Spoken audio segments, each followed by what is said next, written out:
Who is missing? अथवा fine now. Rishit को मालूम है, मुझे नहीं है। और कोई मिसिंग है? इधर तो सब लग रहा है मुझे। ठीक है, ओके। क्या हो कोविड, आज बहुत सीरियस लग रहे हो? ज़्यादा मैथ से हो गया? ओके चलो, आज इस नया टॉपिक हम लोग स्टार्ट करेंगे। Easy, it is called motion in 2 dimensions. उस दिन हमने वेक्टर किया था, राइट?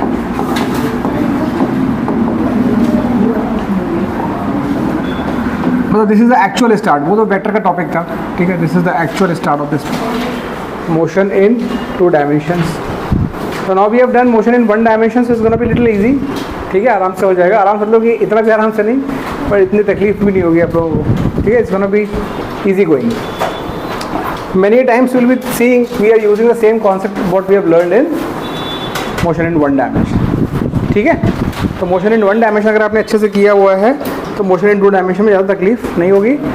चलो, सबसे पहले हम डिफाइन करेंगे position vector. Please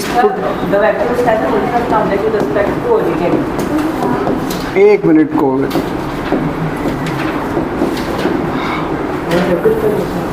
yes, tell me dear. But the position, it is vector extend the position of an object with respect to the origin. Yes. And protected by left hand. Yes. What is this? Now, see, first of all, why there is a need to define this now? We have been talking about motion, right? It's been about a week now, right?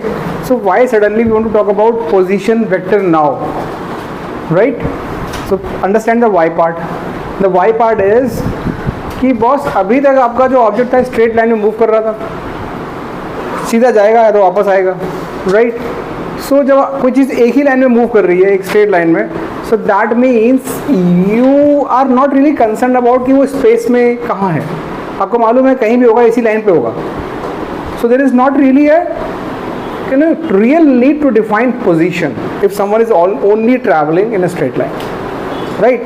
Now what will happen?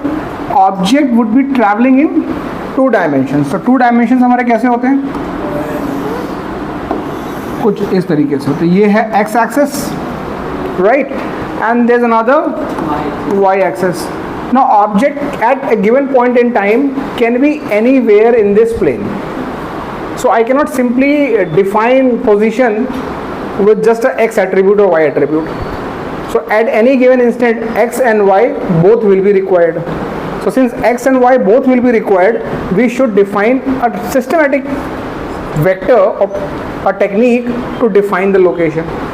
तो हम क्या करते हैं? पहले तो first of all we decide one origin, ठीक है, point O, ठीक। ये आपको प्रॉब्लम के रिस्पेक्ट में पता होगा। When we start projectile motion, आज करेंगे वो, तो आपको समझ में आ जाएगा कि ओरिजिन कहाँ पे लेना है।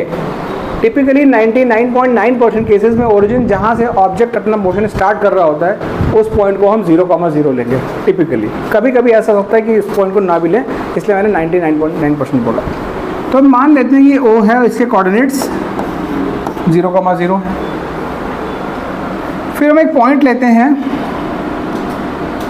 यहाँ पे, लेट से कहीं पे भी लिया इस पॉइंट P। पॉइंट P के कोऑर्डिनेट्स हैं x, y, ठीक है। ऑब्जेक्ट यहाँ पे है। अभी जब मैंने इसको देखना शुरू किया, when I looked at this object for first time t=0 पे, मैंने देखा ये ऑब्जेक्ट इस प्लेन में यहाँ पे था, पॉइंट P में। नाउ आई डिसाइड, क्योंकि इसकी पोजीशन मेरे रिस्पेक्ट में क्या है, तो if I am the observer here, I look at this object, ऐसा कुछ एंगल बनेगा। So I decide, okay, as this guy moves, x and y will move, and the way I am looking at this object will also move. So the best way to decide the position is कि you join a vector line from the observer, that is the origin, to the point where the object is, and इस vector को हम बोल देते हैं dear position vector. Let's say this is typically denoted with small letter r, ठीक है। कुछ reason से मैं इसको R1 बोल रहा हूँ, ठीक, क्योंकि अब इसको हम मूव कराएंगे तो R1 R2 आएगा, राइट, तो इसलिए हमने इसको R1 बोल दिया, but typically we use R, ठीक। तो this is the vector R1, this is the position of this particle at some time, t equal to 0 बोल लो या कुछ और बोल लो, जो आपका मन हो, ठीक है। ना इसको हम कैसे लिख सकते हैं इन terms of x and y, तो यहाँ पे जरा हम एक परपेंडिकुलर ड्रॉप करेंगे इस तरीके से। So this distance is y, let's call this point m, ठीक है। So distance pm is y and distance om is x। अच्छा, R1 वेक्टर को क्या मैं ऐसे लिख सकता हूँ, मुझे आप लोग सोच के बताना।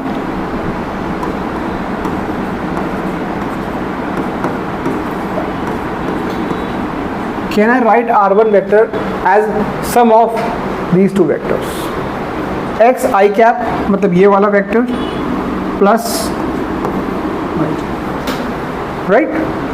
सो क्या किया है हमने, इस पोजीशन वेक्टर को दो कंपोनेंट्स में ब्रेक करके लिखा है, one is the x component, other one is the y component, ठीक है। Now this object let's say moves, this object moves, let's say it moves to this point Q, ठीक। Point Q के coordinates हम बोल रहे हैं x plus delta x and y plus delta y, means x थोड़ा add हो गया, थोड़ा x आगे निकल गया, थोड़ा y आगे निकल, राइट। तो x plus delta x and y plus delta y। अब इसका पोजीशन वेक्टर क्या बन गया, अब इसका पोजीशन वेक्टर बन गया, you join this point with this, so this is vector R2।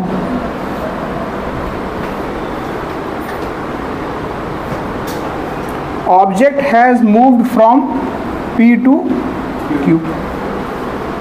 बड़ा इंटरेस्टिंग स्टोरी है, ठीक। तो मूवी चल रही है, ऑब्जेक्ट था पहले P पे, हमने उसको एक पोजीशन वेक्टर दे दिया, ये जाओ आज से तुम्हारे पास ये रहेगा पोजीशन वेक्टर, तुम्हारा उसका वैल्यू है ये x i cap y j cap. Object ने कहा ठीक है मैं तो मूव करता हूँ, तो ठीक है मूव कर जाओ, कहाँ जाओगे, Q पे जाऊँगा, ठीक है। क्या हो जाएगा तुम्हारा x plus delta x, y plus delta y, ठीक है। अब पोजीशन वेक्टर क्या हो जाएगा, OQ। पोजीशन वेक्टर हुआ है OP से OQ। ऑब्जेक्ट का अगर हम डिस्प्लेसमेंट देखें यहाँ पे, अगर मैं डिस्प्लेसमेंट वेक्टर लिखना चाहूँ ऑब्जेक्ट का,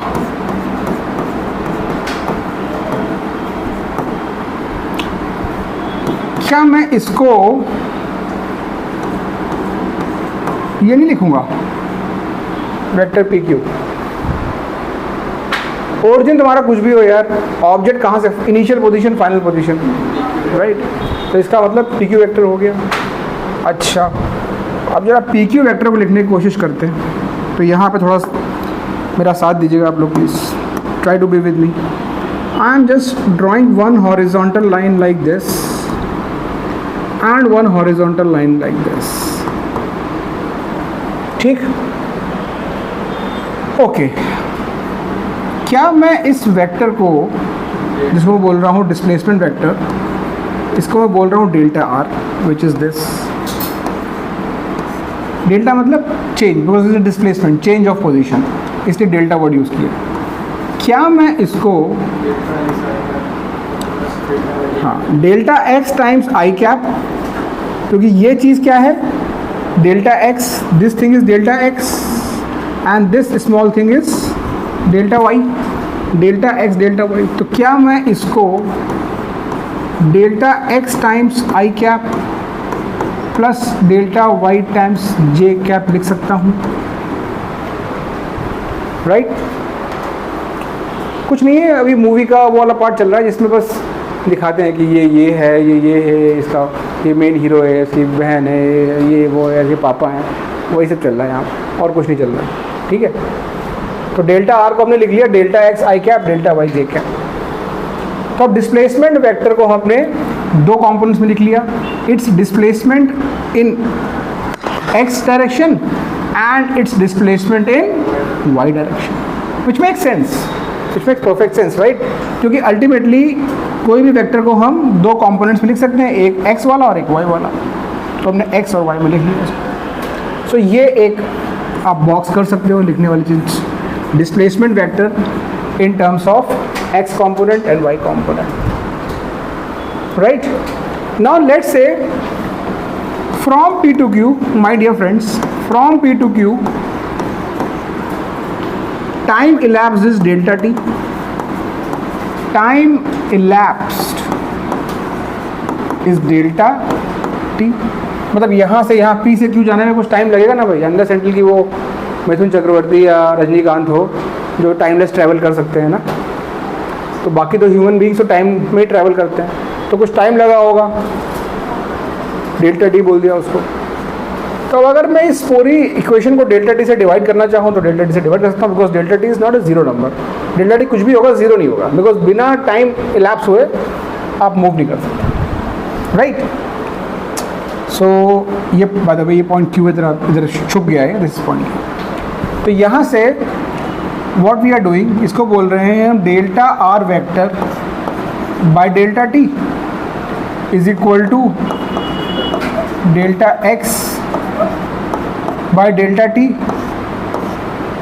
आई cap plus delta y by delta t times j cap. बहुत सुंदर, राइट? अब if my time interval is very very small, if delta t is very very small, so if delta t is tending to 0, then delta t can be called as dt, right? और अगर दोस्तों ऐसा है कि delta T को हम dt बोल रहे हैं, तो भाई डेल्टा x को भी तो हम फिर dx बोलें, मेक मोर सेंस, राइट? और फिर डेल्टा वाई ने क्या गुनाह किया है, इसको भी बोलो यार तुम्हारा भी है, तुमको भी नया नाम दे देते हैं डी वाई। तो अब इस इक्वेशन को कैसे लिखेंगे हम, और हाँ सॉरी डेल्टा आर को कैसे भूल गए हम लोग, इसको भी हम डी आर लिखेंगे। तो पूरी इक्वेशन ट्रांसफॉर्म होकर आ जाएगी d r by d t is equal to d x by d t i cap d y by d t j cap. Wow, movie का एक लॉजिकल एंड आ गया। D r by d t, अब इसको कुछ नाम देंगे। D r by d t क्या है, मतलब rate of change of position with respect to time. Object की पोजीशन किस तरीके से चेंज हो रही विद रिस्पेक्ट टू टाइम, इसी को तो हम वेलोसिटी बोलते हैं। तो उसको हम बोलेंगे this is vector v. dx by dt, this is also rate of change of position but only in x direction. So this is velocity but in x direction. So let's call it vx I cap, right? और ये वाला जो बंदा है ये velocity है only in y direction. So ये हो जाएगा vy g. This is one derivation guys that you can expect in your school exams.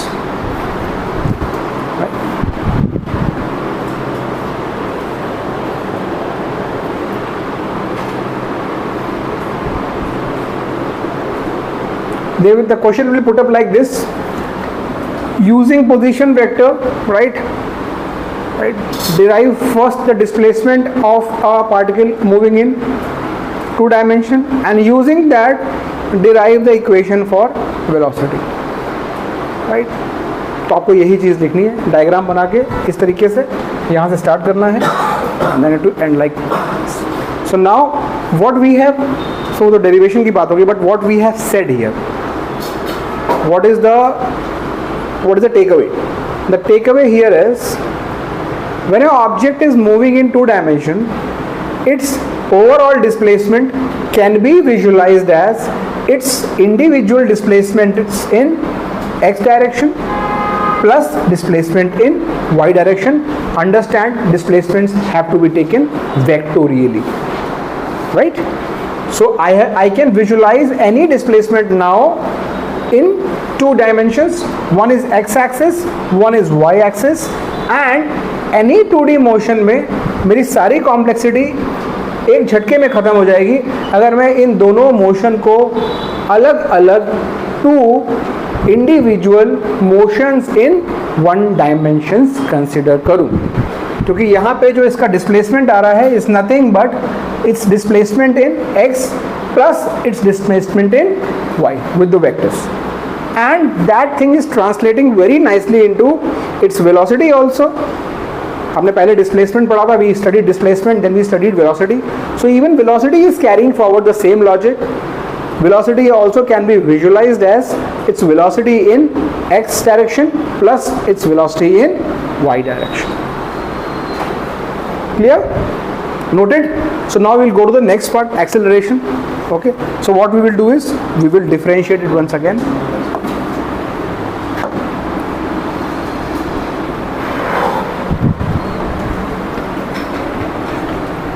Now यहाँ पे हमारे पास आ गया था v is equal to v x I cap v y j cap.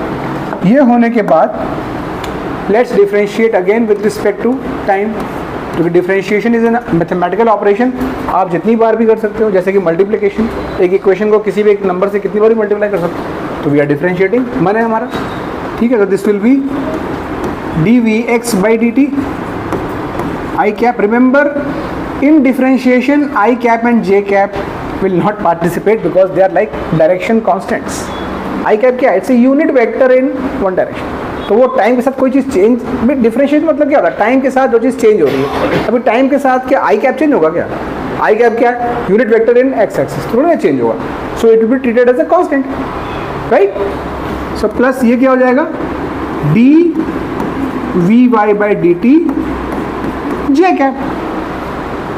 तो ये d v by d t हो गया overall acceleration particle का. Overall this is the acceleration in x axis and this is the acceleration in it's because dy by dt. So acceleration is also following the same logic, that acceleration is thoda along x axis, thoda along y axis. Now the beauty of two dimension motion is, if you see these two things guys, just focus here. This acceleration, ये acceleration करता क्या है? Velocity को change करता है, velocity को change करता है. But a x will never interfere with v y. A x का ओनली इम्पैक्ट होगा वी एक्स पे, ए वाई का ओनली इम्पैक्ट होगा वी वाई पे. मतलब अगर किसी ऑब्जेक्ट के लिए मान लो डी ये जीरो है y, there is no acceleration in y direction, so its velocity will change only and only in x direction. The y component will remain constant. This is the vector scenario. Two perpendicular components of a vector, y axis, x axis, they never interfere with each other. ये आपको कहानी आगे तक on रखनी है, force में भी और आगे भी, राइट? जब आपने वेक्टर्स को कॉम्पोनेंटाइज कर लिया तो x वाले का काम वो x एक्सिस को निपटाएगा, वो y एक्सिस को. हम आपस में एक दूसरे को डिस्टर्ब नहीं करेंगे. You run your agenda, I am running my agenda, there is no झगड़ा वहाँ पे. ठीक है? So this is the theme of this chapter. Once you understand this theme, चाहे मैं प्रोजेक्टाइल बनाऊँ, चाहे मैं यूनिफॉर्म सर्कुलर मोशन बनाऊँ, everything is the piece of cake, because you just have to visualize कि what are my parameters along x, what are my parameters along y, and let me deal these two separately as a individual one dimension motion. ठीक है? सो कभी कभी derivation यहाँ तक भी आता है कि एक्सेलरेशन को भी प्रूव करना है, it's a component of x and y. Okay, so यहाँ तक. यहाँ पे कोई क्वेश्चन है अगर मेरे पास, if I can get some question on this part to just give you a feel of this.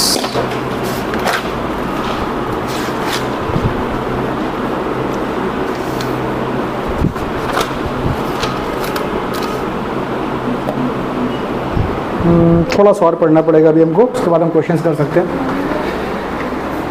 हाँ ठीक है. तो one thing you should understand that if I have velocity written like this, v x i cap plus v y j cap, and someone says okay तुम मुझे बता रहे हो कि ये x में इतनी वेलोसिटी है, y में इतनी वेलोसिटी है, ठीक है, तो हो क्या रहा होगा बेसिकली, अगर मैं इसको विजुलाइज करूं तो ऑब्जेक्ट कुछ ऐसे मूव कर रहा होगा, राइट, इन सर्टेन डायरेक्शन, इसकी वेलोसिटी ऐसे होगी, इसका एक और कंपोनेंट होगा vx और इसका एक कंपोनेंट होगा vy, और इन दोनों का रिजल्टेंट ऐसा होगा, इन दोनों वेलोसिटीज़ का रिजल्टेंट कुछ बीच में ऐसा आएगा। ये बात सबको समझ में आ रही है? सो हम लोग क्या बोलते हैं टिपिकली कि vx and vy are the components of velocity, vx and vy are the components. अब मान लो हमको किसी ने वेक्टर इस फॉर्म में दिया, मान लो मुझे वेलोसिटी किसी ने पार्टिकल की, किसी ने बोली कि एक पार्टिकल की वेलोसिटी ये है भाई 3i cap plus 4j cap, vx और vy अलग अलग दे दिए और बोला वेलोसिटी ये है। उसने बोला कि मुझे बताओ कि ओवरऑल मैग्नीट्यूड क्या है वेलोसिटी का, find me the magnitude of velocity. तो अब ये क्या पूछ रहा है आपसे, आपसे ये पूछ रहा है कि मुझे अलग अलग मत बताओ, मुझे ओवरऑल बताओ कि इस डायरेक्शन में कितना मैग्नीट्यूड है इसका, मुझे अलग अलग मत बताओ। तो आपको क्या करना है, सिंपली मॉड भी यहाँ से आ जाएगा square root of 3 square plus 4 square, बताया था मैंने x मैग्नीट्यूड होता है x square plus y square square root. अब यहाँ पे x के अलॉन्ग 3 है, y के अलॉन्ग 4 है, सो दिस विल बी 5। अगर यूनिट्स आर इन मीटर पर सेकेंड, क्लियर हो गया कि क्या मतलब है? किसी ने पूछा कि मैं अभी खुश नहीं हूँ, तुमने मुझे बताइए मैग्नीट्यूड, बट मुझे बताओ यार कि ये डायरेक्शन क्या है, तो मैं बोलूँगा कि ऐसे है, तो बोलूँगा ऐसे क्या मतलब, डायरेक्शन मतलब ठीक से बताओ कैसे है, तो मैं ठीक से बता देता हूँ। Direction would be, let's call this angle theta, तो tan theta will be equal to, देखो जब भी हम एंगल देख रहे हैं एक्स एक्सिस से तो हो जाएगा v y by v x. Angle हमेशा जिस एक्सिस से हम एंगल देख रहे होते हैं उसका tan उससे रिवर्स आता है, v y by v x. So this will be 4/3, ये आपका एंगल हो गया। The tan theta is known, the angle is known, angle is known, that means, so मैंने आपको एग्जैक्ट मैग्नीट्यूड बता दिया, मैंने आपको I told you exact tan theta, so now don't bother me, I have told you both the things about the velocity. So कहने की बात यह है डियर, मैं आपको ये बताना चाह रहा हूँ कि इस फॉर्म से, from this form, componentized form, getting to the overall velocity and getting to the direction is no big deal. बात समझ में आई? It's no big deal. Yes, ये आपके पास इंफॉर्मेशन है तो आपके पास ज़्यादा इंफॉर्मेशन है, आपको ये भी पता है कि ये तो पता ही है। अगर किसी ने सिर्फ ये दिया, किसी ने सिर्फ ये दिया तो आपको ये इंडिविजुअली नहीं पता चलेगा, लेकिन अगर ये पता है आपके पास तो ये निकालना बहुत ईजी है और ये निकालना भी बहुत ईजी है। ठीक है, अच्छा, इसी तरीके से मैं इसके लिए भी कर सकता हूँ। अगर किसी ने मुझसे एक्सेलरेशन पूछा, एक्सेलरेशन का मैग्नीट्यूड बताओ, मैं बोल दूँगा भाई ठीक है, तो मुझे ax ay दे दो, ये मैं ये कर दूंगा, एक्सेलरेशन आ जाएगा। इंडिविजुअल ax और ay पता है तो I can find out this very easy. अगर किसी ने मुझे एक्सेलरेशन का डायरेक्शन बताओ तो उसका भी बता दूंगा, tan थीटा, इसको अल्फा बोल देते हैं वरना वो कन्फ्यूजन होगा, ये will be ay upon ax। Clear? So now we will move to कि the point, how do we represent our kinematics equations of motion in 2 dimensions. So let's put a heading, kinematic equations of motion in 2 dimensions. That is our first learning. This was just introduction था।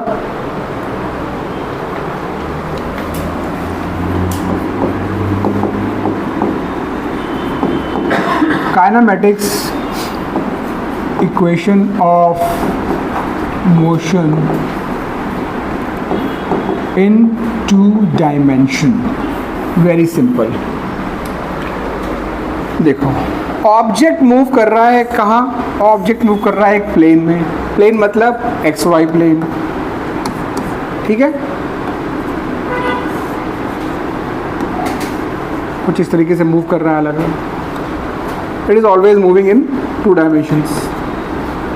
सो हम क्या करते हैं, we write the kinematic equations of motion, एक x axis के लिए और दूसरा y एक्सिस के लिए।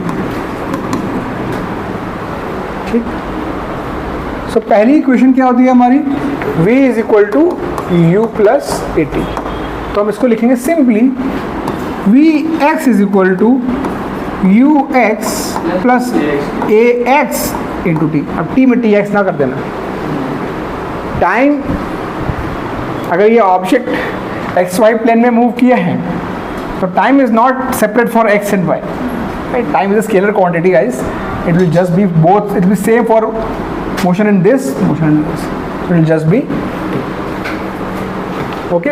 यहाँ से इसका लिख सकता हूँ मैं v y is equal to u y plus a y into t. Very good. तो ये पहली क्वेश्चन में ट्रांसफॉर्म हो गई। देखो अब क्या क्या दो चीज़ें चल रही हैं, एक मोशन चल रहा है पूरा एक्स के अलॉन्ग, एक चल रहा है वाई के चलॉन्ग। अब हमने इनको कॉम्पोनेंटाइज कर दिया है, ये अपना हिसाब किताब रखेगा, ये अपना हिसाब किताब, ठीक है। There is no clash. अच्छा, दूसरी क्वेश्चन थी हमारी x is equal to u t plus half a t square. तो यहाँ पे तो लिख देंगे हम x, यहाँ पे हम एज्यूम कर रहे हैं ऑब्जेक्ट ओरिजिन पे है इक्वल टू 0 पे, तो x नॉट नहीं लिख रहा हूँ मैं, कंफ्यूज हो गया आप लोग, वरना x नॉट भी आ जाएगा x माइनस एक्स नॉट, ठीक है, उसको हटा देता हूँ। तो यहाँ पे मैं लिखूँगा x is equal to u x into t plus half a x into t square. ये हो जाएगा y is equal to u y into t plus 1/2 a y into t square. और तीसरा था हमारा v square minus u square is equal to 2ax। तो यहाँ पे आ जाएगा v x square minus u x square is equal to 2ax x। वो x सब्सक्रिप्ट है और ये इसका मल्टीप्लायर, मतलब ये x ये वाला है। इसी तरीके से ये आ जाएगा v y square minus u y square is equal to 2ay y।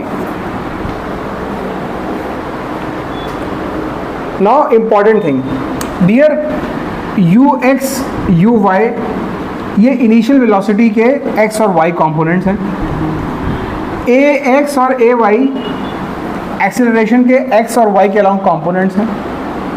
ऐसा हो सकता है कि in a typical motion one of these components might be missing, मतलब object might travel in a plane but it might travel with a let's say constant ux velocity, there is no acceleration here. So I am saying there could be a scenario where ax is equal to 0. So in that case the object would move with a constant velocity in x, but it would still move, right? But ay is not equal to 0. So velocity will change in y direction. तो y direction में velocity change होगी, but x direction में velocity ux की ux ही रहेगी, because there is no acceleration in x direction. So please understand, you have to open up your mind for this scenario that both the motions are two individual 1D motions. Problem करने के बाद थोड़ा चीज़ और clear होगी. But this is the context in which we are working. So see, this is exactly same.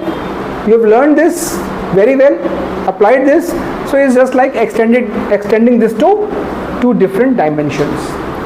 Notes, मतलब अगर मेरा बस चले ना, मैं ये चैप्टर यहीं पे ख़त्म कर दूँ, बिकॉज इसके बाद कोई कंसेप्चुअल जर्नी इसमें है ही नहीं. Is just like flavours of different equations. अभी आप प्रॉब्लम्स करेंगे तब आपको रियलाइज़ होगा कि सर वही बात चीज़ बार बार कर रहे हैं. प्रोजेक्टाइल मोशन करेंगे वही चीज़ फिर से करेंगे तो फिर लगेगा ये तो सर ने समझ तो लिया है. ठीक है, प्रोजेक्टाइल भी वही है, यूनिफॉर्म सर्कुलर मोशन भी वही है. Motion in a plane is totally just this. ठीक है, so let's start with a problem.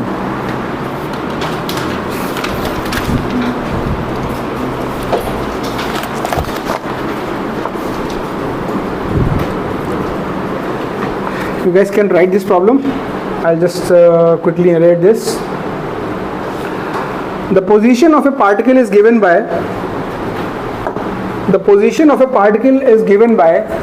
this position. अब देखो पोजीशन, जहाँ पे भी पोजीशन आएगा r वेक्टर आ जाएगा. r is for position. is given by 3t I cap plus 2t square j cap ठीक है, चलो इतना ही रखता हूँ मैं। पोजिशन में particle is given by 3t I cap plus 2t square j cap, where t is in seconds, where t is in second and r is in meters. R is in meters. ठीक है, find velocity and direction of the particle at t equal to 1 second and its direction. We have to find velocity का magnitude and direction of velocity when at t is equal to 1 second. तो जरा पहले question तो बहुत simple है, but कुछ चीज़ें आपको इनसाइट देना चाहता कि आप इसको फील कर पाओ कि कैसे इसको तोड़ना है हमको, how do we tackle this problem. देखो अभी तक आप 1D कर रहे थे, राइट? 1D में कैसे बोलता था कि position of a particle x is given as 3t square minus 2t plus 1, ऐसे ही क्वेश्चन कर रहे थे हम लोग। तो यहाँ पे या तो x था या y था, तो मतलब क्या था, only change was in x because object was moving along only along x axis, तो ऐसा था। अभी यहाँ से वहाँ डिफरेंस क्या हुआ, अब ऑब्जेक्ट जो है x पे मूव कर रहा है और y पे मूव कर रहा है, और उसकी position with time is changing like this कि t इक्वल टू 1 पे से मैं देखूँ, t इक्वल टू 1 पे its position would be 3i cap plus 2j cap, मतलब 3,2 पे होगा ये, कोऑर्डिनेट ज्योमेट्री के सेंस में 3,2 पे होगा ये।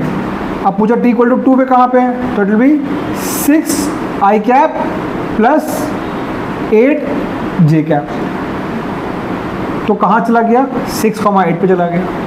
तो ऑब्जेक्ट मूव कर रहा है विद टाइम, लेकिन दोनों पोजीशंस x और y की टाइम के साथ अलग अलग तरीके से चेंज हो रही है, राइट? सो यहाँ से यहाँ का ट्रांसफॉर्मेशन आपको समझ में आ गया कि यहाँ सिर्फ x और y था, x था या y था, यहाँ पे दोनों x और y चल रहा है। ये वाला मोशन जो है बेसिकली i कैप वाला x वाला मोशन है, और ये वाला मोशन y वाला मोशन।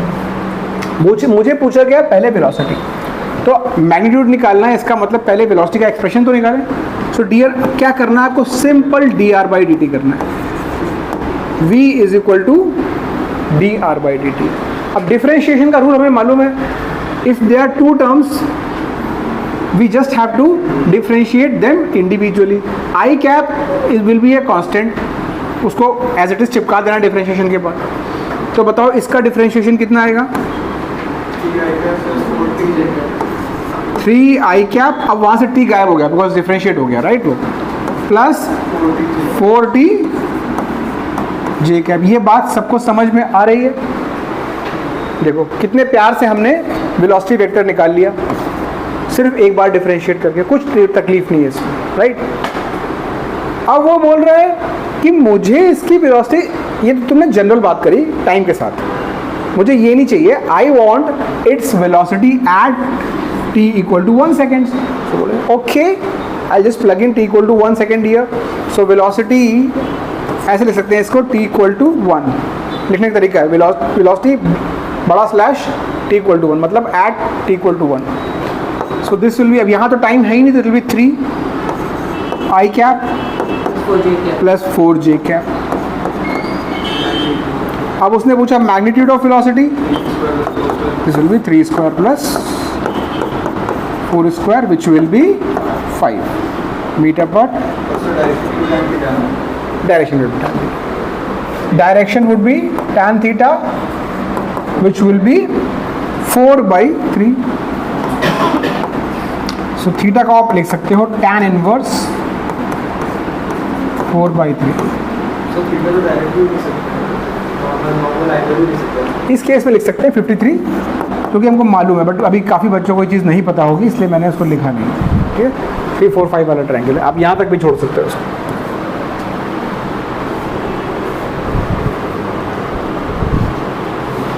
आगे बात समझ में बिल्कुल क्लियर? कुछ नहीं है डियर, मतलब टू बी ऑनेस्ट क्या ही नया कर लिया है मैंने, वो 1D में भी वही कर रहा था, x इज इक्वल टू दिया था, dx बाई dt किया था, वो vx आया था, right. Now this is just two things, there is a x component, there is a y component, so x component will be coming from the I part, y component will be j part, that's it, खत्म. अगर किसी ने पूछा होता, इसी को मैं extend करूँ, फाइंड इट्स एक्सेलरेशन, इसी क्वेश्चन में बोला फाइंड इट्स एक्सेलरेशन, तो क्या इसको डिफरेंशिएट वन मोर टाइम, सिर्फ और सिर्फ देखो ये 3i क्या है, इसमें टाइम है ही नहीं, तो ये हो गया constant zero differentiation, this will B 4j cap. मतलब इस ऑब्जेक्ट का एक्सीलरेशन सिर्फ y डायरेक्शन में है, विच इज 4 मीटर पर सेकेंड स्क्वायर. अब थोड़ा कनेक्ट हो रहा है कि कहानी कैसे फिगर आउट हो रही है, right. This is how we are understanding this thing. दो अलग अलग मोशन. चलो अभी next problem.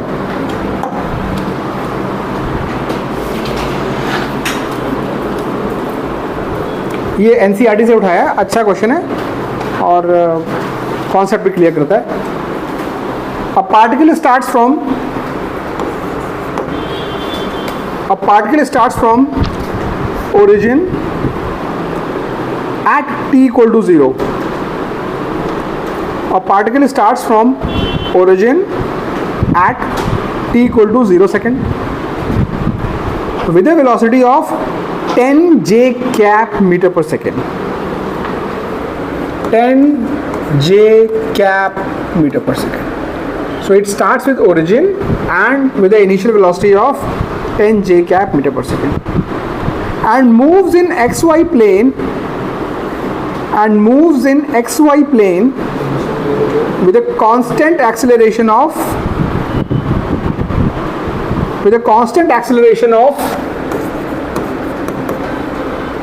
8.0 I cap plus 2.0 j cap metre पर सेकेंड स्क्वायर. अब ये एक्सेलरेशन कांस्टेंट क्यों है भाई? x वाला एक्सेलरेशन भी कांस्टेंट है, y वाला भी कांस्टेंट है, तो ओवरऑल कांस्टेंट है. लेकिन हाँ है दोनों अलग अलग. x में एक्सेलरेशन जो है 8 है और y वाले उसमें एक्सेलरेशन 2 है. ठीक. क्वेश्चन नंबर ए, इसका a part. At what time the x coordinate of the particle is 16 meter. At what time the x coordinate of particle is 16 meters? First question. ठीक है. Next question. What is the y coordinate at that time? What is the y coordinate at that time?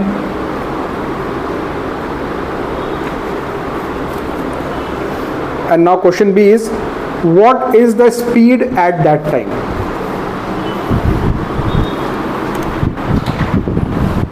What is the speed at that time?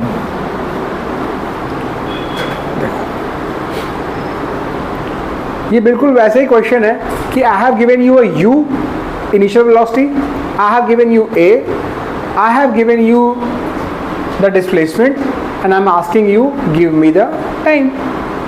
तो इसको हम पहले करने का तरीका क्या होता है dear?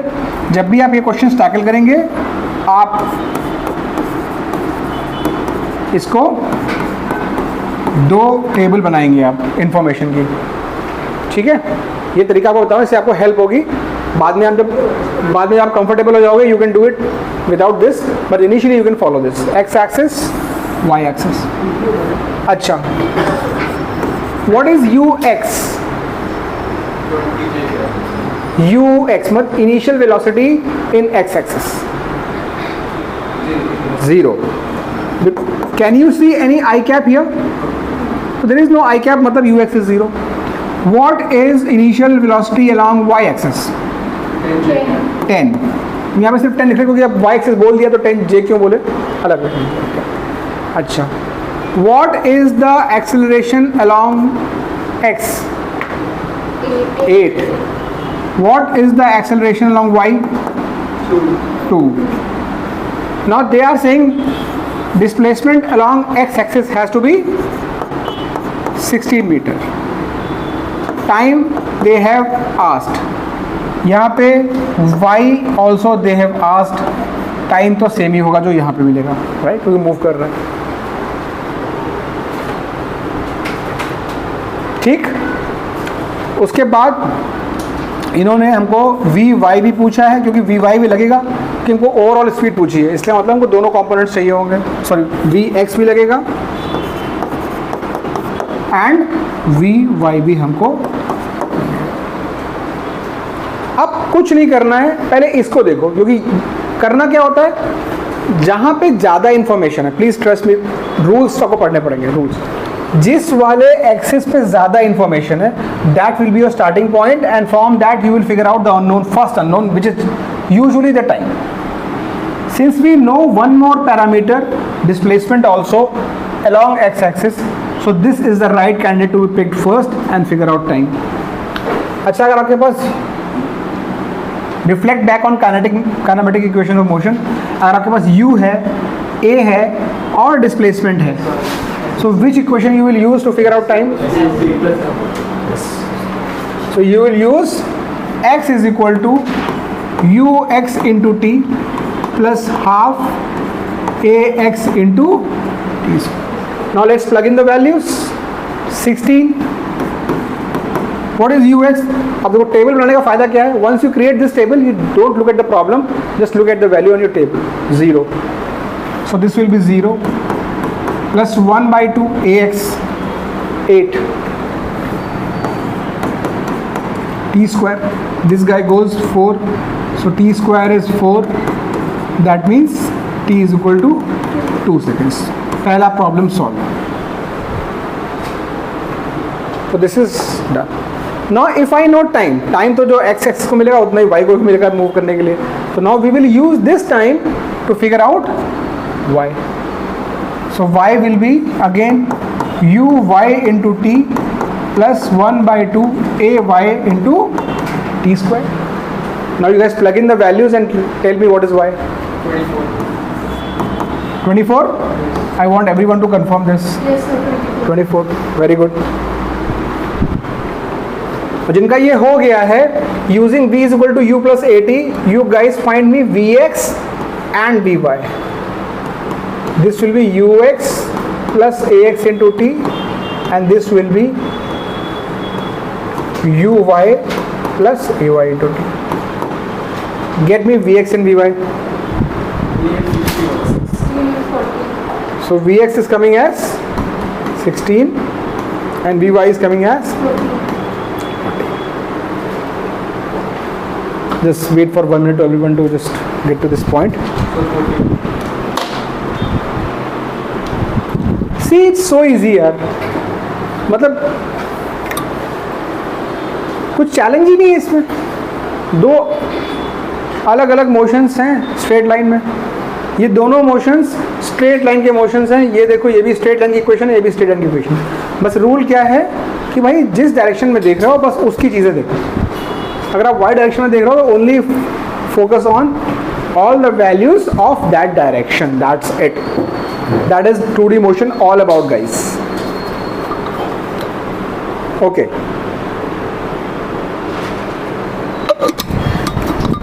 So having done this, by the way, before I move on, is there anyone who is not able to figure this out? Vx and Vy. हाँ, तो एक लास्ट चीज़ बची हुई डियर, क्योंकि ओवरऑल मैग्नीट्यूड पूछा है वेलोसिटी का, तो वो हो जाएगा square root of vx square plus vy square.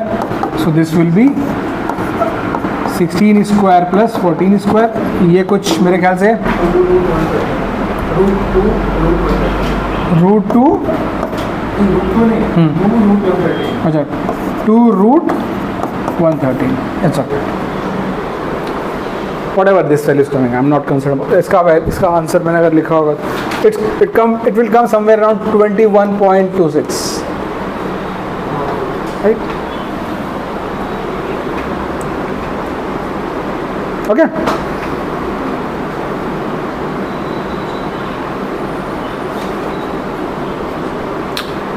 So once we have done this, we will move to the next part of our learning, which is called projectile motion. So let's put a heading, projectile motion.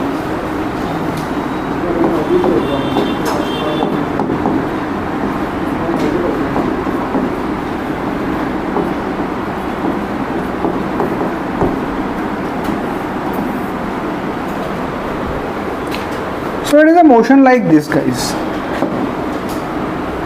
An object is on the ground.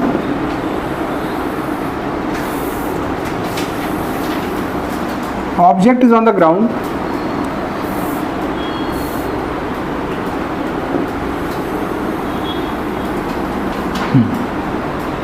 Right? This is my ground.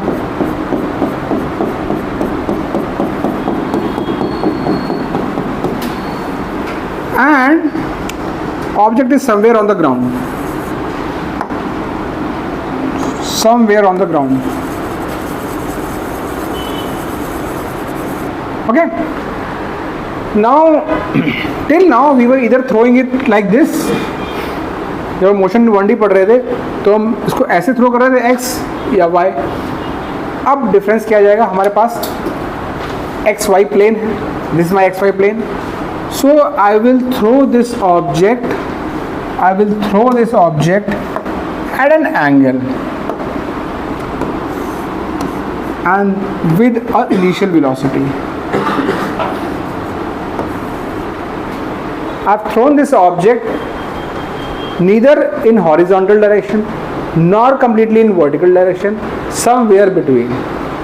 So what will happen? आप लोगों ने catch खेला होगा यार life में, ना, दो खड़े हो गए, आपका दोस्त आप है ना, कैच तो क्या होता है, आप ऐसे बॉल फेंकते हो तो it goes like this, right? It will travel a trajectory like this. Very natural to understand.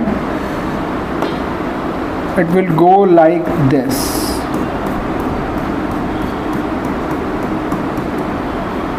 And fall somewhere on the ground at a distance. Right? This is what will happen. We are interested to decode some of its values, its motion parameters, its displacement. So what is a projectile? Object thrown at an angle with horizontal या vertical, जो भी बोल लो, but typically we measure the angle from the horizontal, so we write horizontal. ठीक है.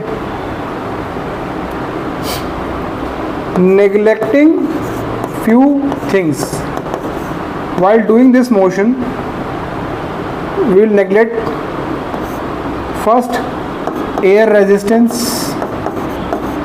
मतलब हम जहाँ पे भी ये कैच खेल रहे हैं वहाँ पे हवा नहीं चल रही है. There is no air resistance and there is no earth curvature. मतलब the distance we are talking about is so nearby कि मतलब ये नहीं कि हमने बॉल फेंकी और पुणे में और कैच करी हिमालय के ऊपर, है ना, ऐसा नहीं कर रहे हैं. ठीक है. अर्थ कर्वेचर भी हम ये करते हैं, इग्नोर करते हैं. We take earth completely horizontal. That's what I mean, which is not true but it's okay. In reasonable vicinity आप 1 किलोमीटर भी जाओगे, 10 किलोमीटर भी जाओगे, earth will be looking flat only, right.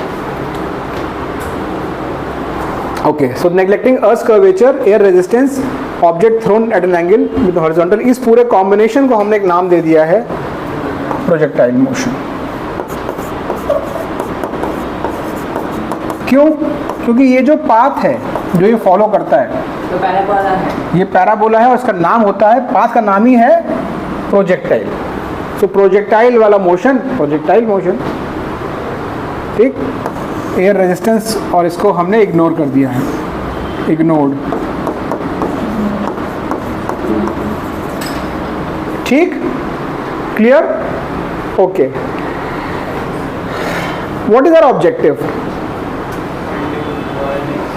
Objective लिख लेते हैं पहले. ऑब्जेक्टिव क्या है हमारे? We want to find its equation of trajectory. मतलब ये जो ये पाथ फॉलो करेगा ये एग्जैक्टली है क्या, इसकी ट्रेजेक्टरी हमें चाहिए, इसकी मैथमेटिकल इक्वेशन चाहिए, इक्वेशन ऑफ ट्रेजेक्टरी चाहिए. First objective. सेकंड ऑब्जेक्टिव हमें चाहिए कि टाइम ऑफ फ्लाइट क्या होगा इसका.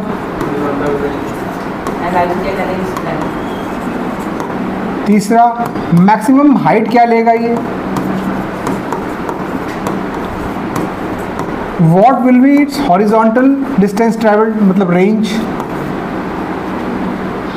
And velocity. at different points. velocity और वो तो निकालना ही पड़ेगा at different times, right? so ये भी लिख सकते हो कि equations of velocities are different. so ये we have यहाँ पे 4 derivations coming out. first ये एक derivation है जो इससे करेंगे हम, ये एक derivation है, ये derivation, ये derivation सारे बहुत important हैं. trust me, in your first school exams one of these or maybe more, minimum one of these will be there for 4 marks. हाँ, definitely वन वो जो काइनेमेटिक क्वेश्चन की थी उसका derivation with integration and one this. मैं इसलिए कहता हूँ स्कूल के एग्जाम को भी आपको पर्सपेक्टिव देना है, तो स्कूल में मार्क्स कमाएंगे तो भी दिक्कत लगेगी आपको ना कि स्कूल में मार्क्स नहीं आ रहे, तो so long you have been scoring fairly well in school exams, एकदम से स्कूल में एग्जाम में मार्क नहीं आएंगे तो आपको दिक्कत अच्छा नहीं लगेगा. तो ये सब कर लेना, ये स्कूल एग्जाम के लिए, वरना एक्चुअल इसके लिए आपका इसका derivation process is important, not the results. Results are important, but more than results, the process is important, and how do we apply those things in the real world problems. Okay? तो हम पहले क्या करेंगे, सबसे पहले हमको एक frame of reference चाहिए. तो फ्रेम ऑफ रेफरेंस कैसे करेंगे हम लोग? फ्रेम ऑफ रेफरेंस के लिए हम एक सिंपल टेक्निक लगाते हैं कि भाई ऑब्जेक्ट ने यहाँ से स्टार्ट किया, let's say this point is O, तो हम इसी को ओरिजिन बना देते हैं. x axis और ये y axis, this is y axis and that was anyways x axis. यहाँ पे दोनों जगह y axis का अलग साइड और x axis का अलग साइड आएगा. बस वही करना है, ठीक है, clear. so we took origin at the place where the object was there initially. that is a natural choice. Natural choice है, जहाँ पे पहले था वहाँ पे ओरिजिन ले ले. मतलब ये पॉइंट क्या हो गया डियर, 0,0. अब हम वही टेबल बनाएंगे इसके लिए, ठीक है, जो हमने बनाई थी एक्स और वाई की. एक चीज़ बस ध्यान रखो कि ये वेलोसिटी जो वेक्टर है u, इसका एक पार्ट है जो हॉरिजॉन्टल है. जब किसी चीज़ को ऐसे फेंक रहे हो ना एंगल पे, जब एंगल पे फेंक रहे हो तो उसका एक पार्ट तो है हॉरिजॉन्टल जो उसको आगे लेके जाएगा, और एक पार्ट है वर्टिकल जो उसको ऊपर लेके जाएगा. तो ऑब्जेक्ट साथ साथ आगे भी जाएगा, एट द सेम टाइम ऊपर भी जाएगा, इसीलिए वो कुछ ऐसा दिखेगा. ये ऊपर भी जा रहा है और आगे भी जा रहा है. फिर जब after certain point it will start to come back, then it is going further still, but it will start to come back, right. तो अब इसको u को हमें ब्रेक करना पड़ेगा. So we will break this u in 2 components. First would be u cos theta. क्यों? For the students who are not there in the foundation, ये याद रखो किसी भी वेक्टर का अगर हमें कंपोनेंट्स करना है अलॉन्ग x और y, प्लीज पे अटेंशन. किसी भी वेक्टर का हमको कंपोनेंट करना है अलॉन्ग x और y, हमको एक एंगल पे वो वेक्टर दिया हुआ है. सो x के अलॉन्ग, मतलब जिस एक्सिस से एंगल बन रहा है, एंगल यहाँ पे किस एक्सिस से दिया हुआ है, x वाला है, तो x वाला cos होगा, x वाला कंपोनेंट हमेशा cos होगा और y वाला कंपोनेंट हमेशा sin होगा. सो this will B u cos theta and this will B u sin theta. ये cos क्यों हुआ है? बिकॉज इसी से एंगल दिया हुआ था. अगर मान लो फॉर एग्जांपल यहाँ पे एंगल दिया होता है अल्फा, हम अल्फा के टर्म में लिखते तो फिर ये cos हो जाता और ये sin हो जाता, ठीक, इस तरीके से. तो ये हमने लिख लिया. अब हम वो टेबल बनाएंगे जो हमको बनानी थी x और y वाली, ठीक है. तो जस्ट आपने ये डायग्राम बना लिया अपनी कॉपी में. सो अभी आगे जाते हैं. Let's create a table. यहाँ पे बोलेंगे x एक्सिस और यहाँ पे बोलेंगे y एक्सिस. सबसे पहली चीज़ इनिशियल वेलोसिटी, मतलब ux. क्या मैं इसको u cos थीटा लिख सकता हूँ? This is the velocity along x axis, right everyone. ऐसे मुझे आप लोग बताओ कि u y क्या होगा, u sin theta. Very good, चलो दो तो आ गई चीज़ें. अच्छा ए एक्स के बारे में क्या ख्याल है? सर से एक से होगा और ay को एक्सेस होगा। देखो ए एक्स मतलब acceleration in this direction. Dear, acceleration आता है फोर्स से, जब तक फोर्स नहीं होगा तब तक एक्सेलरेशन नहीं होगा। अब अगर इस डायरेक्शन को देखें हम, तो ऑब्जेक्ट को यहाँ पे कोई खींचने वाला है आगे? कोई नहीं है यार। क्यों? क्योंकि वो आगे जा रहा है, क्योंकि आपने उसको एक इनिशियल वेलोसिटी दी है, लेकिन उसके बाद वो वेलोसिटी देने के बाद एक्स डायरेक्शन में कौन उसको धक्का दे रहा है या रोक रहा है? क्योंकि एयर रेजिस्टेंस हमने नेगलेक्ट कर दिया पहले।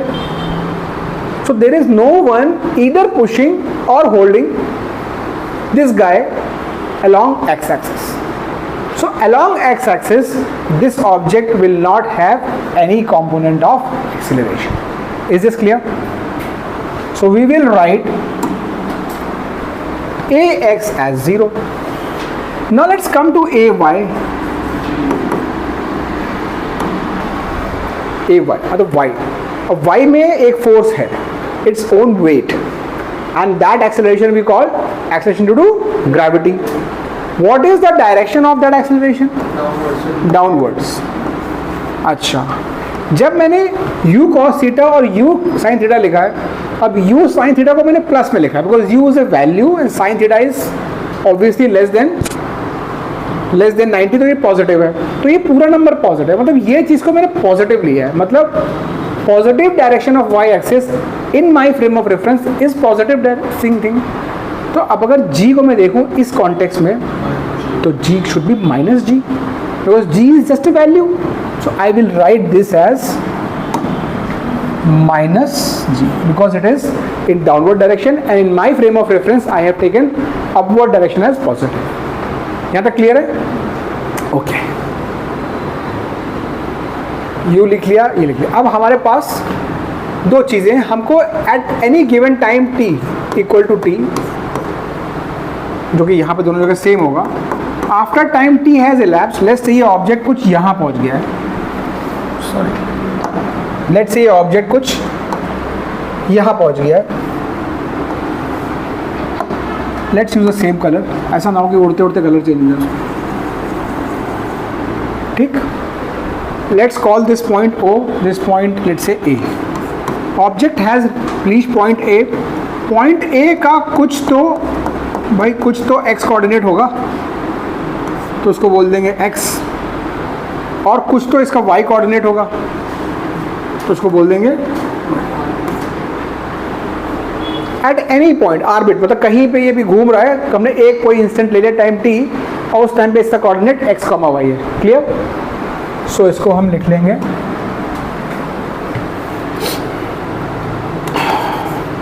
x is equal to x and y is equal to y, मतलब x displacement is x and y displacement is y at time t। अब हम वही करेंगे जो हमने लास्ट इक्वेशन में किया था। हम लोग इंटरेस्टेड है किस चीज़ में? हम लोग इंटरेस्टेड है x और y की वैल्यू, मतलब we want to know it's first thing is position, ये है कहाँ पे।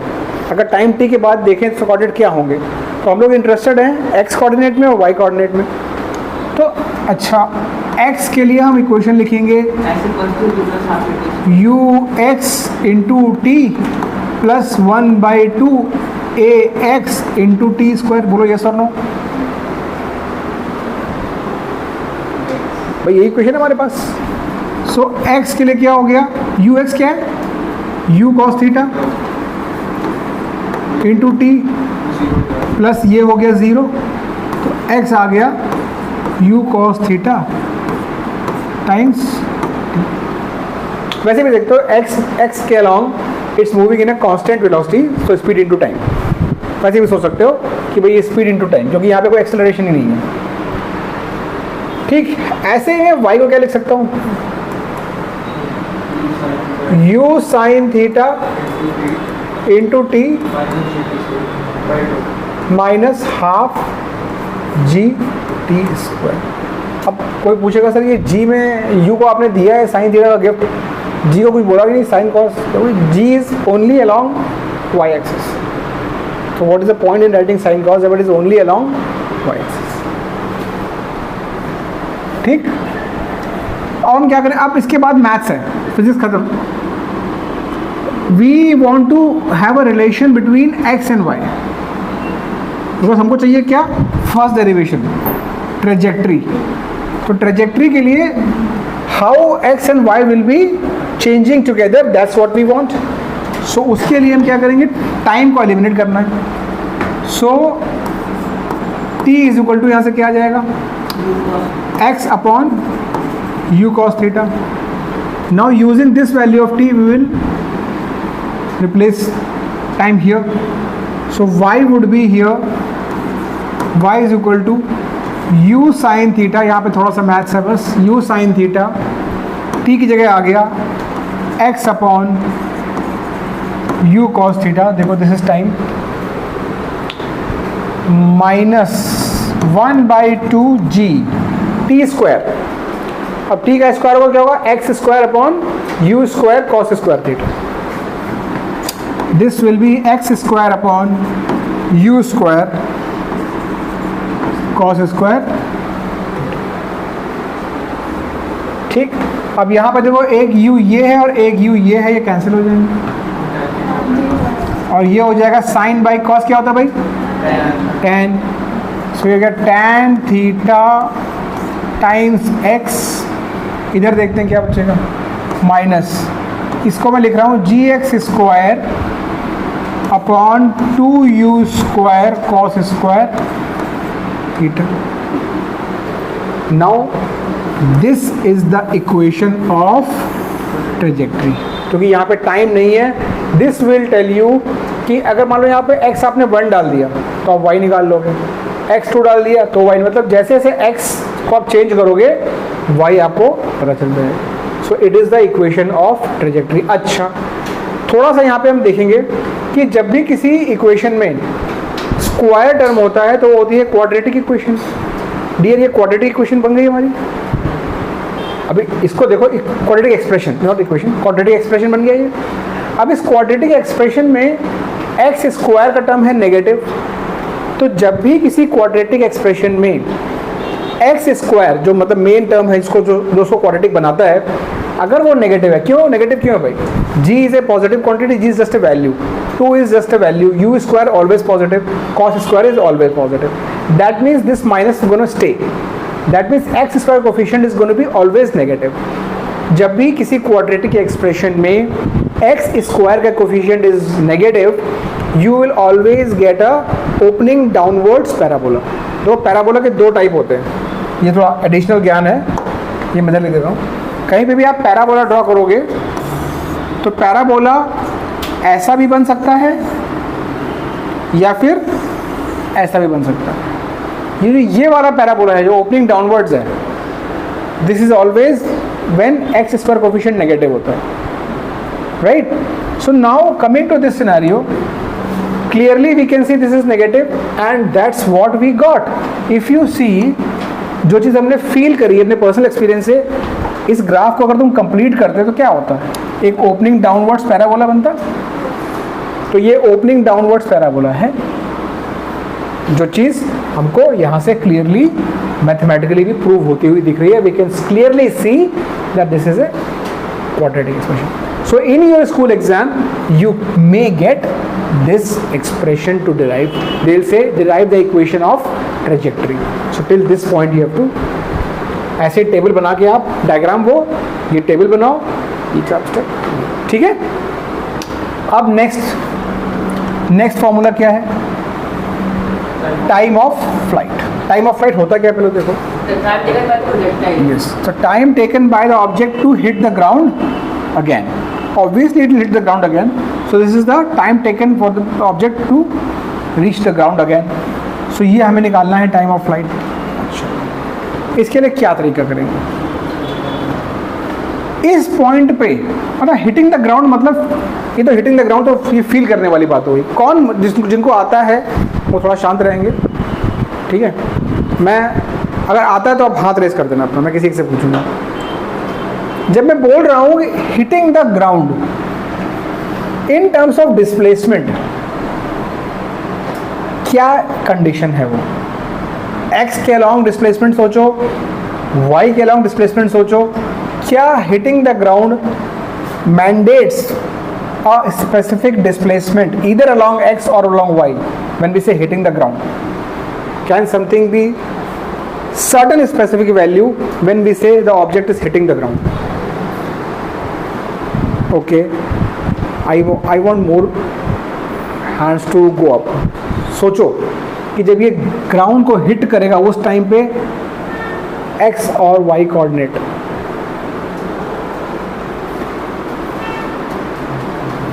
किसी एक कोऑर्डिनेट को हम कुछ बोल सकते हैं कि पक्के से यही होगा? किसको? हाथ रेस करो, हाथ रेस करो। 2, अच्छा 3, अक्षता x क्या होगा? हाँ, नहीं कि उसकी कुछ सर्टेन वैल्यू चाहिए हमको। आरोही? नहीं? Yes Aditya? y will be perfect. y will be 0. आपको दिख नहीं रहा यहाँ पे? एनी, इतना कोऑर्डिनेट आपने पढ़ा है यार। Any point on x axis y coordinate is always 0। तो ये हम डेफिनेटली कह सकते हैं कि टाइम ऑफ फ्लाइट निकालना है, मतलब कब ये वापस गिरेगा। तो गिरेगा मतलब क्या? y is 0, वापस ग्राउंड पे y कोऑर्डिनेट 0, तो वही करना है अपने को। तो next derivation time of flight का, टाइम ऑफ फ्लाइट, इसको हम बोलते हैं कैपिटल T, राइट। तो यहाँ पे y coordinate is 0 for time of flight. अब y कोऑर्डिनेट को 0 करेंगे तो ये वाला equation will be useful, because हमको y कोऑर्डिनेट पता है, तो जो जहाँ पता है वहीं पे खेल खेलोगे। जो खेल ही नहीं पता वो क्यों खेलोगे? जब तो कुछ x कुछ पता नहीं है। x नहीं मालूम हमको यहाँ पे, अभी तक तो नहीं मालूम। x का मालूम है हमको, right, but y we can say is 0, so let's plug in there. So y equal to 0 मतलब u sin थीटा। अच्छा, अब जो स्मॉल t इसको बोलेंगे capital T, minus half g capital T square is equal to 0। ठीक है, तो you can see 1 t is lost, you can divide by capital T, so this will just be u sin theta minus 1/2 g t is equal to 0। So यहाँ से ये आ गया 1/2 g t is equal to u sin theta. So यहाँ से capital T आपका आ जाएगा 2u sin theta by g, which is the derivation for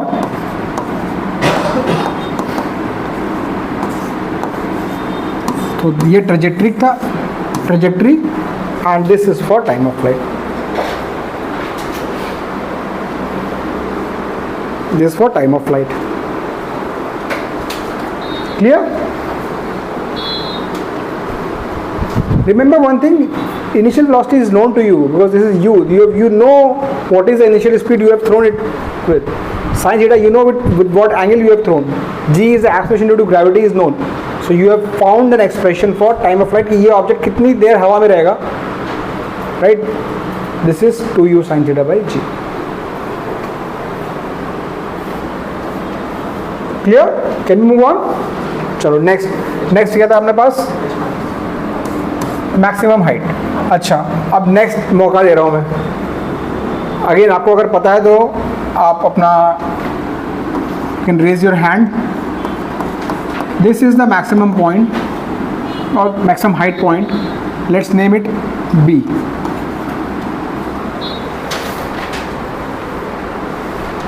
okay, one hand. My question is what is, ये जो सारे पैरामीटर्स लिखे हुए आपके सामने, राइट, इन सारे पैरामीटर्स में जब हम इसकी बात कर रहे हैं पॉइंट बी पे, कौन सी चीज़ स्पेसिफिकली ज़ीरो होगी? चलो मैं इतना हिंट देता हूँ कि कोई चीज़ तो ज़ीरो होगी, बट वो कौन सी चीज़ ज़ीरो होगी? Raise your hand, do not say answer. Okay, Vihan, Rohit, you also know? Anyone else? Okay, I'll give the answer, handle to Jia. Which component of velocity? You are close. X component or Y component? Yes. Right? Y component of velocity will be 0 because अगर इसके पास थोड़ी भी दम होती, मतलब थोड़ा ऊपर जाने की और ताकत होती तो और ऊपर जाता. ऊपर क्यों नहीं जा रहा है? At this point it has lost all its velocity along y axis. So we can say यहाँ पे Vy has to be 0 and that will be your savior for maximum height. Okay, so we will use this. So we want to figure out displacement. But what we know that the velocity is going to be 0. So अच्छा velocity पता है. अब equation of motion में आप next question, velocity पता है कि 0 है, स्टार्टिंग वेलोसिटी भी पता थी, ठीक है. We don't know time because when it will reach maximum height we don't know, but we definitely know the final velocity is 0 and we want to find out displacement. So out of the 3 equations which equation can be utilized? Third equation, right? Because third equation में v है, u है and displacement है. So we will use the third equation.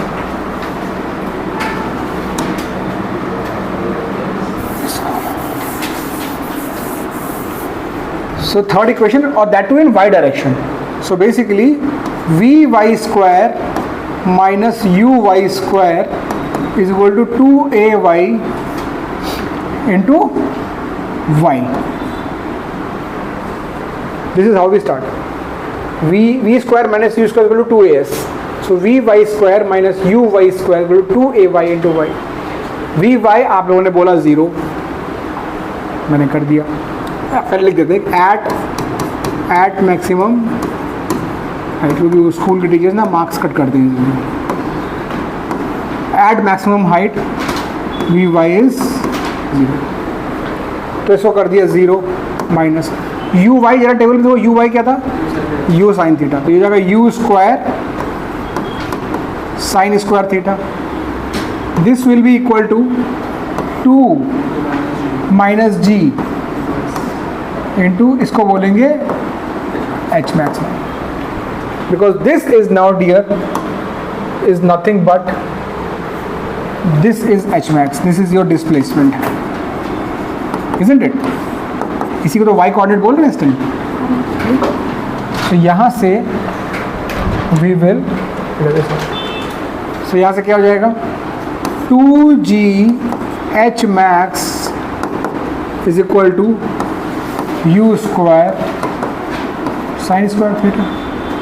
सो यहाँ से h max आ जाएगा एक ही स्टेप में u square sin square theta by 2g.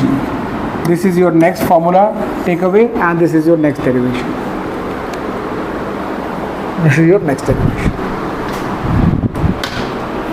अब एक चीज़ बची हुई है रेंज, वो तो फटाक से हो जाएगी.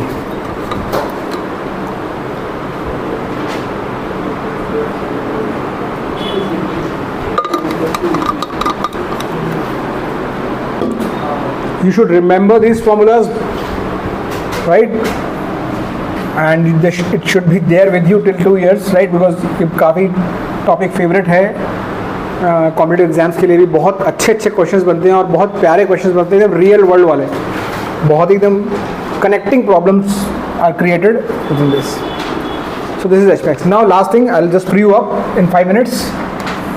आई नो यू आर हियर, सुबह स्कूल गए हो, यहाँ पे आए हो, so you are eager to go back.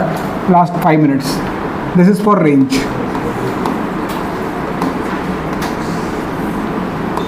Range, आप बोलते हैं R, what is range? It is the horizontal distance traveled, horizontal distance, okay, before hitting ground.